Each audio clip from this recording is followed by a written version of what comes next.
সবাইকে good morning. সকাল সকাল ঘুম থেকে উঠে গেছি, আজকে রবিবার। আর সকালবেলা উঠেই বানিয়ে ফেলেছি এই যে লেবু, গরম জল, লেবু আর মধু দিয়ে একটু শরবতের মতন বানিয়েছি। ও খায় সকালবেলা ঘুম থেকে উঠে। আর একটু জল দিই, একটু বেশি গরম হয়ে গেছে। তাহলে ও ঘুমাচ্ছে, ওকে যে দেবো। তোমরা কে কে সকালবেলা উঠে ঘুম থেকে এরকম লেবু জল খাও অবশ্যই কমেন্ট করো। টেবিল ওপর আগে রাখি। কি গো গুড মর্নিং। ভিডিও হচ্ছে আজকে।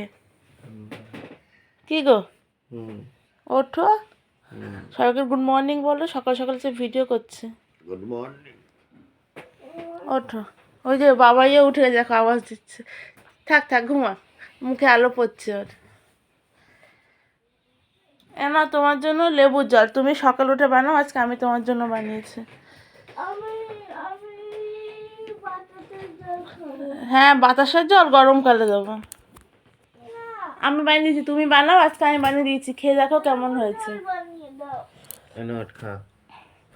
সবসময় ও বানিয়ে দেয়, মানে বেশিরভাগটাই ও তাড়াতাড়ি ওঠে, তার জন্য ও বানিয়ে দেয়। আজকে আমি তাড়াতাড়ি উঠেছি, তার জন্য আমি বানিয়ে দিয়েছি। তো এখন জিজ্ঞাসা করছি যে কারটা ভালো হয়, ওরটা না আমারটা, বলো। খাও, খেয়ে দেখছি। ঠান্ডা হয়ে গেছে। ঠিক আছে, মানে তোমারটা ভালো না আমারটা ভালো? ঠিক আছে, ভালো। মানে তোমারটা ভালো হয় না আমারটা? একই তো, লেবু দিয়েই তো বানায়। চলো বন্ধুরা, তারপর দিয়ে আবার শুরু করছি এর পরের ব্লগটা। ঠিক আছে, টাটা।